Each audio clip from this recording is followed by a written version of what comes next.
Capítulo 68 – A dura prova de Davi. Davi e seus homens não participaram do combate entre Saul e os filisteus, apesar de terem marchado com os filisteus para o campo de batalha.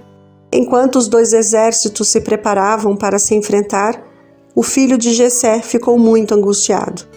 Aquis esperava que ele lutasse ao lado dos filisteus. Poderia ele abandonar seu posto e se retirar do campo, demonstrando com isso ingratidão e traição a Aquis, aquele que o havia protegido? Tal atitude faria com que ficasse mal falado e deixaria os inimigos mais ameaçadores do que Saul, quando com muita raiva. Mesmo assim, nem por um momento sequer ele pensou em lutar contra Israel e trair o seu país, tornando-se inimigo de Deus e de seu povo. Isso o excluiria para sempre do trono de Israel. Se Saul fosse morto na guerra, muitos o culpariam por sua morte. Teria sido muito melhor se Davi tivesse procurado abrigo nas grandes fortalezas de Deus, as montanhas, do que os inimigos declarados de seu povo. O Senhor, em sua grande compaixão, não castigou seu servo, abandonando-o em sua aflição e nervosismo. Mesmo tendo se desviado do caminho da completa integridade e se desapegando do poder divino, ainda era o propósito de seu coração ser fiel a Deus. Anjos do Senhor influenciaram os príncipes filisteus a protestar contra a presença de Davi e seus homens no exército e sua participação na guerra que se aproximava. O que estes hebreus fazem aqui? 1 Samuel capítulo 29, verso 3.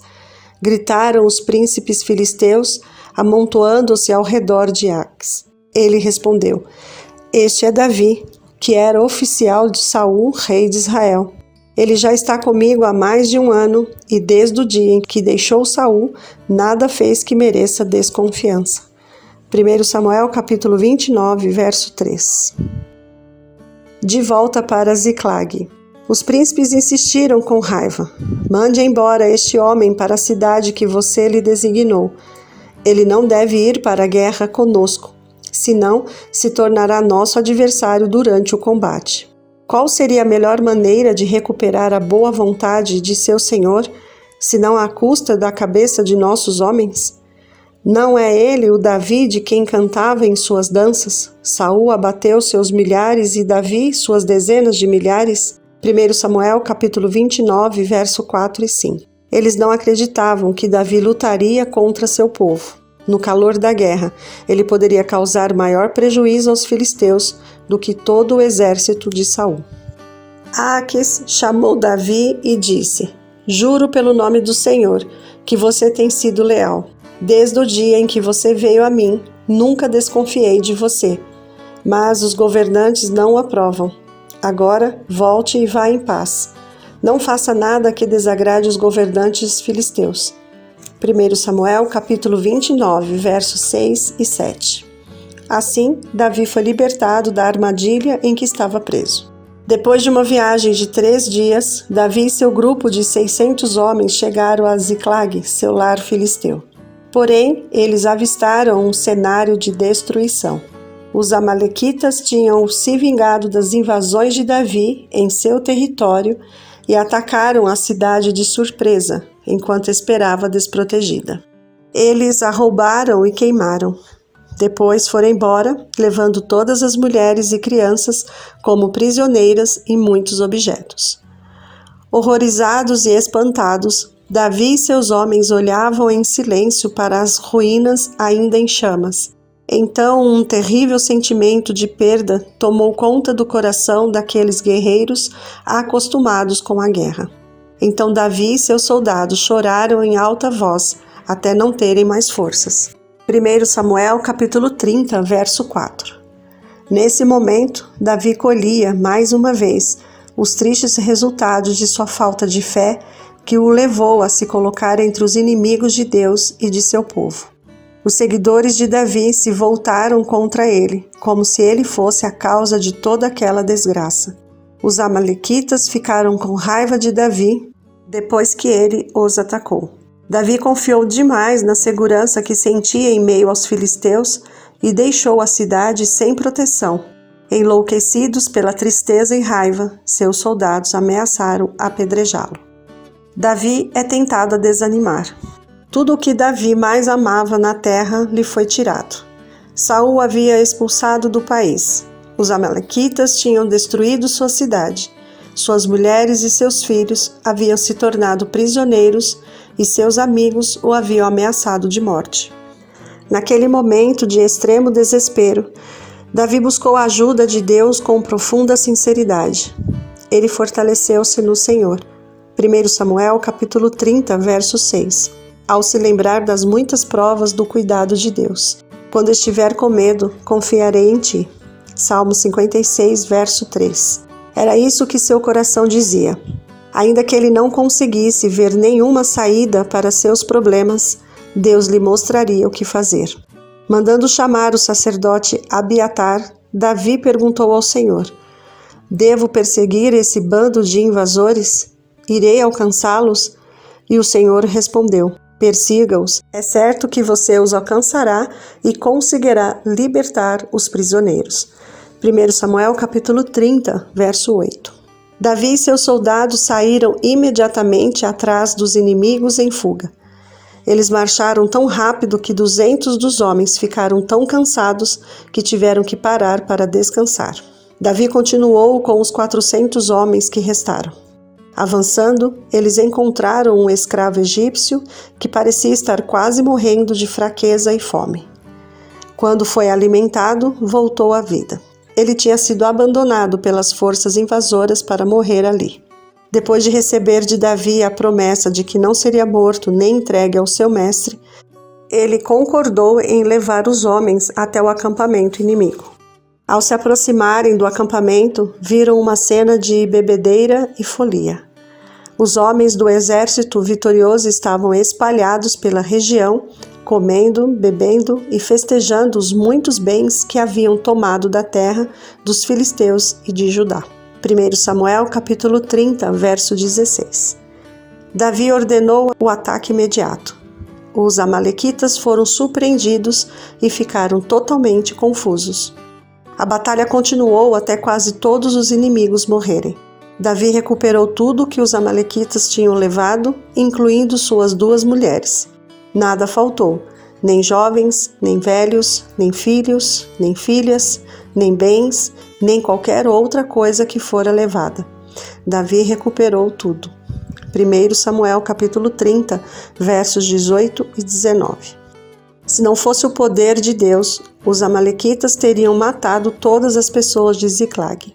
Eles decidiram poupar os prisioneiros com a intenção de aumentar seu triunfo, levando para casa um grande número de pessoas para venderem como escravos. Sem querer, eles cumpriram o propósito de Deus, guardando as pessoas que foram levadas como prisioneiras para serem devolvidas aos seus maridos e pais. Combate ao mal. Com grande alegria, os guerreiros vencedores começaram a marchar de volta para casa. Os soldados mais egoístas e indisciplinados dos 400 homens sugeriram que os soldados que não tinham participado da batalha não recebessem sua parte dos despojos. Davi não concordou nem permitiu que isso acontecesse. Ele disse: não, meus irmãos, não façam isso com que o Senhor nos deu. A parte de quem ficou com a bagagem será a mesma de quem foi à batalha. Todos receberão partes iguais. 1 Samuel capítulo 30, versos 23 e 24.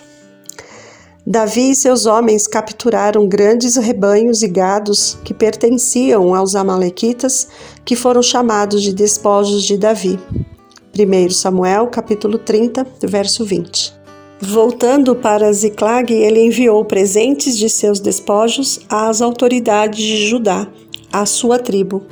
Davi se lembrou de todos os que ajudaram e sustentaram seus seguidores e a ele na época em que se escondiam nas montanhas, depois que havia sido forçado a fugir para salvar a vida. Enquanto Davi e seus soldados trabalhavam para reconstruir suas casas, aguardavam ansiosos para receber notícias da guerra entre Israel e os filisteus. De repente, um mensageiro entrou na cidade. com as roupas rasgadas e terra na cabeça. 2 Samuel, capítulo 1, verso 2. Ele foi imediatamente levado até Davi, curvando-se diante dele como se Davi fosse um príncipe poderoso de quem buscava auxílio. O mensageiro contou a ele não apenas sobre a derrota e a morte de Saul, mas sobre a morte de Jonatas. Entretanto, o mensageiro foi além do simples relato dos fatos. Ele quis garantir honra para si mesmo como sendo responsável pela morte do rei. Com ar de orgulho, o homem contou que tinha encontrado o rei de Israel ferido e o havia matado, atendendo seu pedido. Então entregou a Davi a coroa e os braceletes de ouro de Saul. Ele tinha certeza que receberia uma grande recompensa pelo que tinha feito. Davi fica triste por Saul. Davi rasgou suas vestes, e os homens que estavam com ele fizeram o mesmo. E se lamentaram, chorando e jejuando até o fim da tarde por Saul e por seu filho Jonatas, pelo exército do Senhor e pelo povo de Israel, porque muitos haviam sido mortos à espada.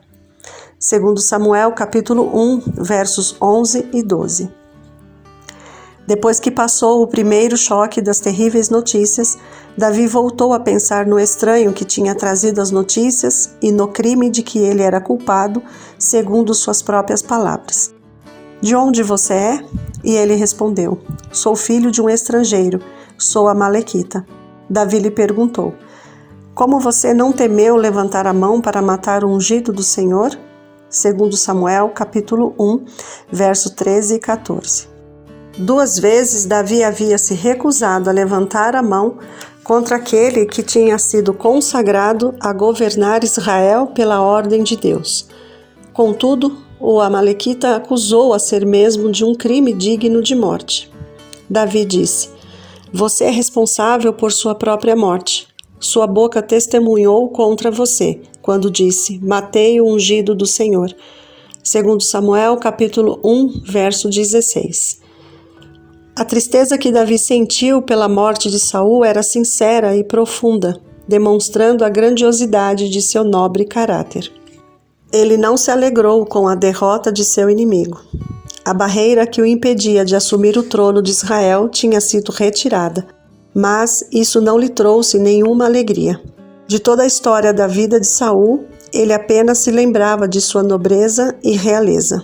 O nome de Saul estava ligado ao de Jonatas, que tinha sido um amigo verdadeiro e abnegado. Davi expressou os sentimentos do seu coração em forma de canção, que mais tarde tornou-se uma preciosidade à nação de Israel e ao povo de Deus ao longo das eras futuras. 2 Samuel, capítulo 1, 19 a 27.